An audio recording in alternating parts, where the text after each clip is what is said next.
अस्सलाम वालेकुम स्टूडेंट्स, उम्मीद करते हैं कि आप सब खैरियत से होंगे।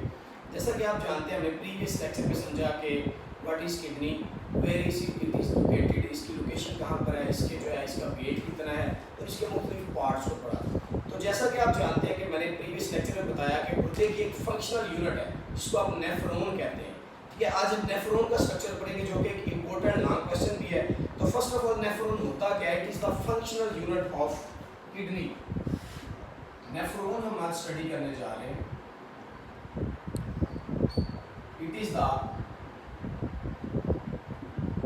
Functional unit of kidney. और एक किडनी के अंदर तकरीबन 10 लाख से ज़्यादा नेफ्रॉन्स होते हैं। ठीक है, आइए नेफ्रॉन्स के मुख्तलिफ पार्ट्स और उसके स्ट्रक्चर को समझते हैं।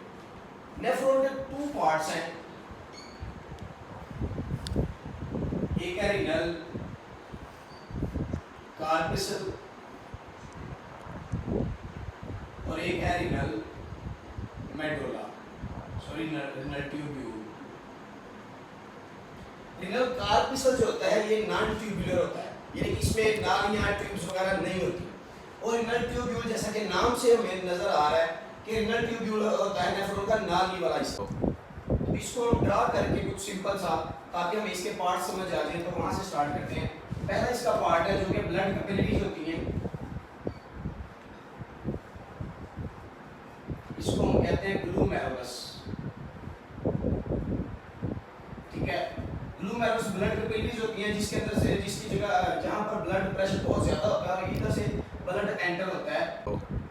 इसके बाद आता है प्यालानुमा एक साफ्ट है,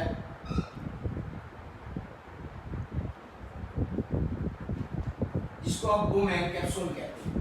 तो ये दोनों पार्ट जो है वो नॉन ट्यूबुलर है। एक ग्लूमेरुलस है, ठीक है, ब्लड कैपिलरीज का एक गुच्छा होता है और इसको घेरे हुए होता है बुमैन कैप्सूल, और ये आपका है रीनल कार्पिसल वाला पार्ट। ठीक है, इसके बाद रीनल ट्यूब्यूल शुरू हो जाता है। तो ये स्टार्ट होता है एक नालीनुमा हिस्सा से, जिसको आप कहते हैं कि बहुत ज्यादा कन्वोल्यूटेड ट्यूब्यूल होती है, बहुत ही ज्यादा बालदार नाली होती है एक। ठीक है, उसके बाद एक यू शक्ल का हिस्सा आ जाता है नेफ्रॉन का, जिसको मैं चार्ट आपको समझाने के लिए थोड़ा सा बना देता हूँ सिंपल सा करके। ये चीज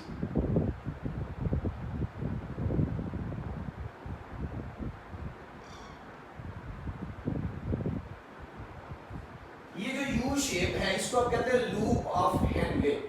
ठीक है, पहली है बहुत ज्यादा बालदार नाली, ठीक है, फिर आता है loop of Henle. Loop of Henle के बाद दोबारा फिर जो है बहुत ही बालदार नाली आती है, और फिर बालदार नाली जाकर कहां पर बंद हो जाती है?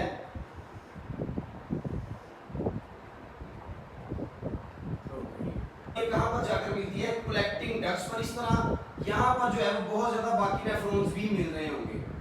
ये मैं पार्ट्स बना रहा हूं, तो यहां पर बाकी नेफ्रॉन्स भी मिल रहे हैं, इसलिए इनको कहते हैं कलेक्टिंग डक्ट्स, जहां पे मजीद नेफ्रॉन्स मिल रहे हैं। कलेक्टिंग डक्ट्स मिलके बनाती है पपिलरी डक्ट्स, जो कि आपस में मिलती है बहुत ज्यादा, और फिर यूरेटर की तरफ रास्ता बनता है। यानी कि एक नेफ्रॉन के अंदर नहीं, 10 लाख से ज्यादा नेफ्रॉन्स के अंदर यहाँ से ब्लड कैपिलरीज यानी कि ग्लूमेरुलस के जरिए ब्लड एंटर होता है, और इस सारे पार्ट से फिल्ट्रेशन होते होते कहीं पर पानी अब्जॉर्ब होता है, कहीं पर सॉल्ट्स अब्जॉर्ब होते हैं, कहीं पर अगेन जो है पानी अब्जॉर्ब होता है, और उसके बाद जो है सारे एक कलेक्टिंग डक्ट में इकट्ठे होते हैं, और कलेक्टिंग डक्ट से पपिलरी डक्ट्स में जाते हैं, और उसके बाद यूरेटर में जाके रीनल पेल्विस से सारा जो है वो वेस्ट प्रोडक्ट्स आप निकालते हैं। वेस्ट प्रोडक्ट्स जो पानी के अंदर से फिल्टर होता है, ब्लड के थ्रू जो फिल्टर होता है, उसको यूरेटर से यूरिनरी ब्लैडर और फिल्टर के जरिए एक्सक्रीट कर दिया जाता है। तो आपने क्या पढ़ा आज? फंक्शनल यूनिट ऑफ किडनी, इसका नेफ्रॉन, उसके 2 पार्ट्स हैं। एक ट्यूबलेस होता है जिसको आप रीनल कार्पिसल कहते हैं, उसके 2 पार्ट्स हैं। ठीक है, ग्लूमेरुलस एंड बुमैन कैप्सूल। उसके बाद रीनल ट्यूब्यूल है, इसके 3 पार्ट्स हैं। पहले कन्वोल्यूटेड ट्यूब्यूल, फिर है loop of Henle, U shape tube है, उसके बाद अगेन कन्वोल्यूटेड जो है ट्यूब आ जाती है, और फिर कहां पर खुलती है? ये कलेक्टिंग डक्ट्स में। होप सो कि आपको समझ आई होगी। Thank you.